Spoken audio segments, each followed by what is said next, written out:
Number कौन था? 3। Chapter number कौन? 3। देखो क्या दिया हुआ है।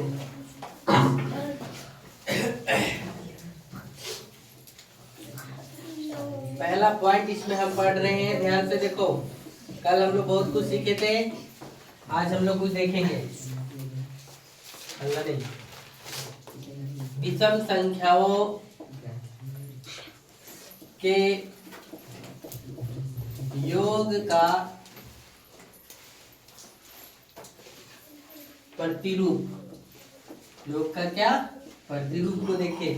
जैसे देखो 1 बराबर 1 का क्यूब बराबर कितना?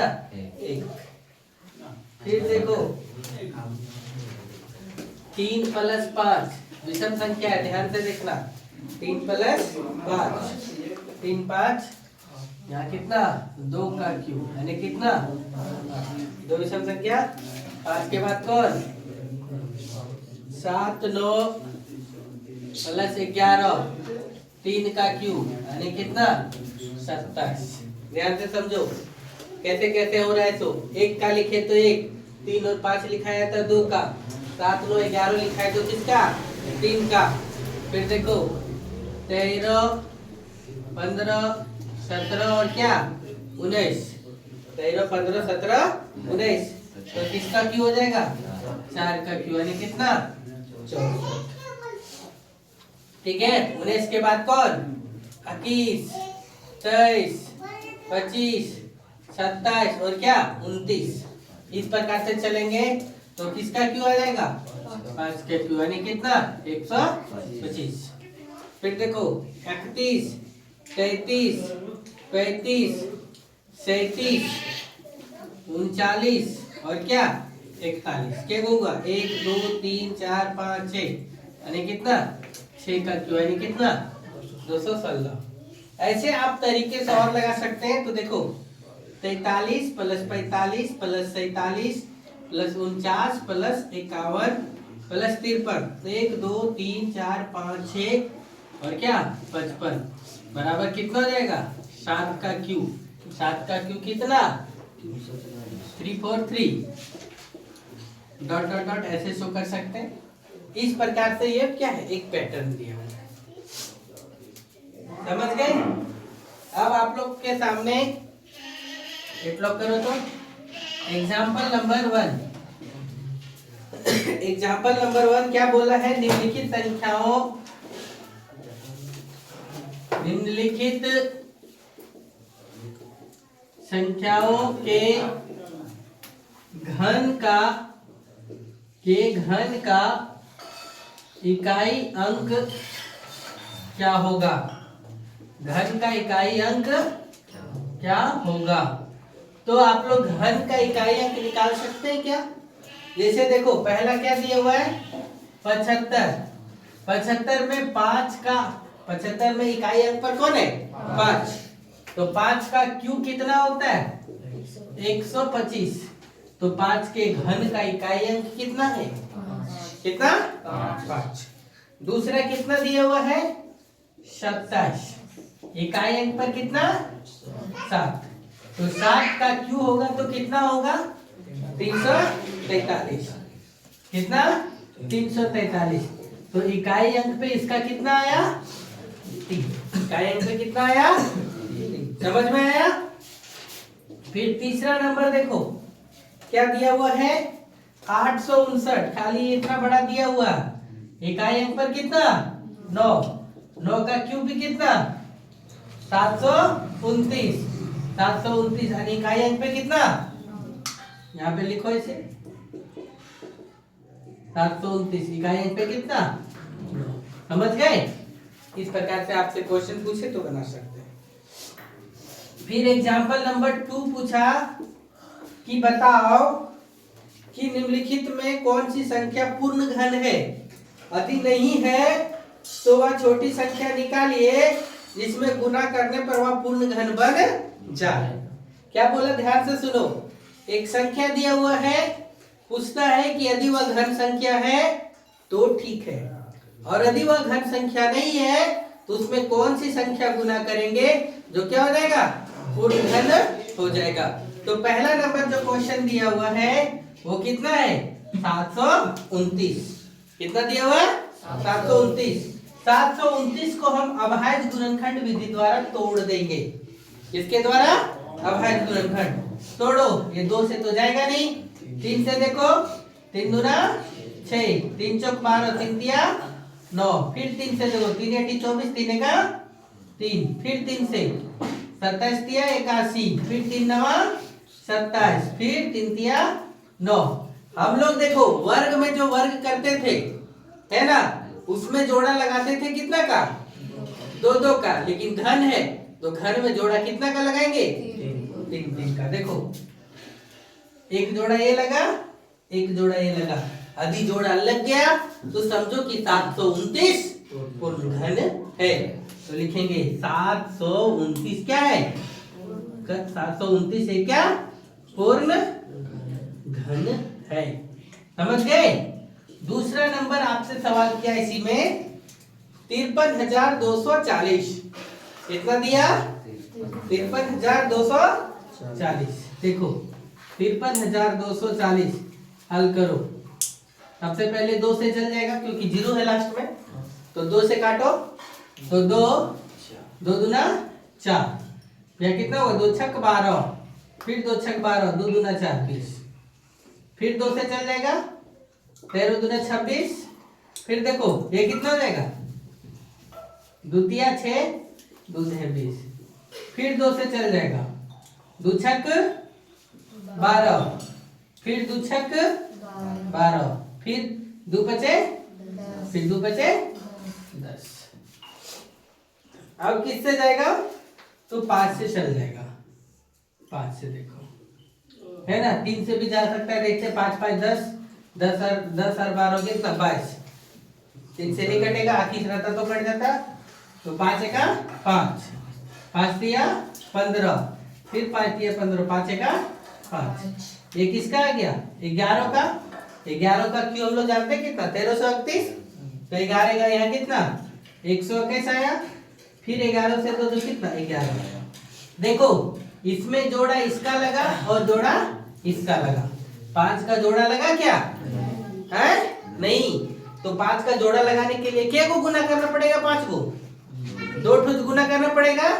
तो हम लोग लिखेंगे 53,240 में 5 पचे 25 से गुना करने पर वह पूर्ण घन हो जाएगा। समझे। चलो नोट करो यहाँ पे फटाक से।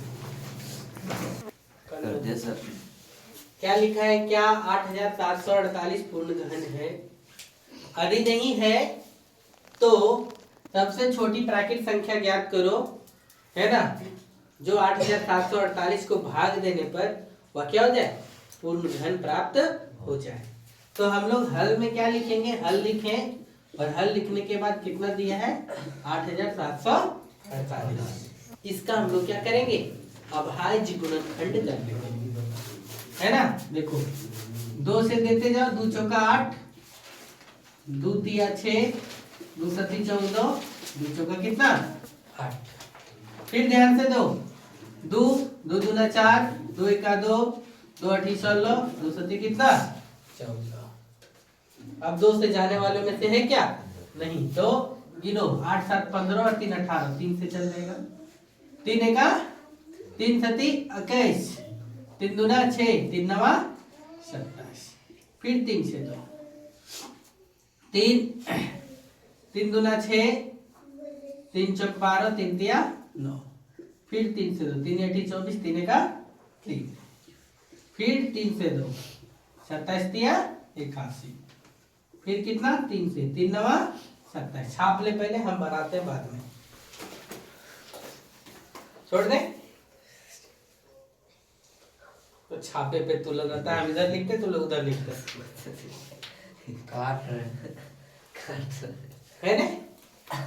फिर देखो 3 तिया 9, अब जोड़ा लगा दो 3 3 का, एक जोड़ा यहाँ लगा, एक जोड़ा यहीं तक गया, बच गया कौन 2 2 और क्या 3। देखो 8748 का अभाज्य गुणनखंड 2 गुने 2 गुने 3 गुने 3 गुने 3 गुने 3 गुने 3 गुने 3 गुने कितना 3। देखो जोड़ा लगा, इसका जोड़ा लग गया, इसका जोड़ा लग गया, ये सब का जोड़ा लगा क्या नहीं। इस 2 का जोड़ा लगाने के लिए हमको एक और 2 लगाना पड़ेगा, और इस 3 का जोड़ा लगाने के लिए क्या 3 का लगाना पड़ेगा। लेकिन हमको यहाँ गुना करने बोला है क्या नहीं, क्या बोला है भागा करिए। तो हम लोग क्या करेंगे 2 गुने 2 गुने 3 2 दूना 4 3 कितना 12 लिखेंगे क्या 8748 को किससे 12 से भाग देने पर वह क्या हो जाएगा पूर्ण घन हो जाएगा। समझे। फिर देखो एक पैटर्न दिया, वो पैटर्न को समझो और पैटर्न के हिसाब से बनाओ। लिखा है 2 का क्यूब माइनस 1 का क्यूब बराबर, देखो कैसे कैसे लिखा है, 1 लिखा है और ये 2 है तो 2 लिखा, ये 1 है तो 1 लिखा, और 2 और 1 कितना लिखा 3। ऐसे जोड़ के नहीं लिखा, 3 को एगो आधार बनाया, 3 से गुना किया, तो 2 क्यूब माइनस 1 क्यूब, 2 का क्यूब कितना 8, और 8 में 1 गया तो कितना बचा 7। अब देखो 2 1 का 2 और 3 जोड़ देगा क्या नहीं, 2 1 का 2 और 2 तिया 6 और 1 कितना 7। ये पैटर्न बनाया। फिर यहाँ देखो पैटर्न को समझो, 3 का क्यूब माइनस 2 का क्यूब लिखा है तो 1 को 1 लिखा, अब यहाँ कितना है 3 तो 3 लिखा, ये 2 है तो ये 2 लिखा, और ये 3 को आधारे रखा है ना। तो इस प्रकार से लिखा। देखो 4 का क्यूब माइनस 3 का क्यूब, 4 का क्यूब माइनस कितना 3 का क्यूब, तो 1 लिखा, 1 भी आधार लिखा, ये 4 है तो 4 लिखा, ये 3 है तो गुने 3 किया, और ये 3 को आधारे रखा। तो इसी प्रकार से हमको पूछा कि 7 का क्यूब माइनस 6 का क्यूब बराबर क्या होगा, तो हम लोग लिख सकते हैं 7 का क्यूब माइनस कितना 6 का क्यूब बराबर कितना 1 प्लस 7 गुने 6 गुने कितना। समझे। ये 1 तो आधार था, 3 भी आधार है, ये 7 और 6 लिखा, तो 1 7 6 42, हाँ 42 दिया 126, तो कितना हो गया 127। यहाँ देखो उसी प्रकार से 51 का क्यूब माइनस कितना 50 का क्यूब बराबर 1 प्लस 50 51 गुने कितना 50 गुने कितना लिख पाएंगे। अब देखो 1 प्लस 51 गुने कितना 150, 1 प्लस 0 लिखो, 15 का 15 के 5 भागे में कितना 7, 15 पचे 75, 75 और बाकी कहा 15 का 15 के 5 बाकी में 1, 15 पचे 75, 75 और 1 76, तो यहाँ लिखेंगे 76 है ना, तो कितना हो गया 7651। समझे। फिर देखो 5वां नंबर क्वेश्चन क्या बोला एग्जांपल, यदि किसी संख्या को 4 से गुना किया जाए तो उसका घन कितना गुना हो जाएगा। तो देखो माना कि संख्या बराबर कितना x, संख्या बराबर कितना x, तो इसका घन कितना, तो इसका घन कितना x का क्यूब है। प्रश्न में बोला 4 गुना कर दिया जाए, प्रश्न अनुसार क्या कर दिया जाए 4 गुना, तो ये 4x हो गया, तो इसका घन भी कितना हो जाएगा 4x का होल क्यूब, 4 चौक 16 चौका 64x क्यूब। तो यहाँ पर x क्यूब है और यहाँ पर भी x क्यूब है, लेकिन कितना गुना बढ़ गया कितना 64 गुना बढ़ जाएगा। समझे।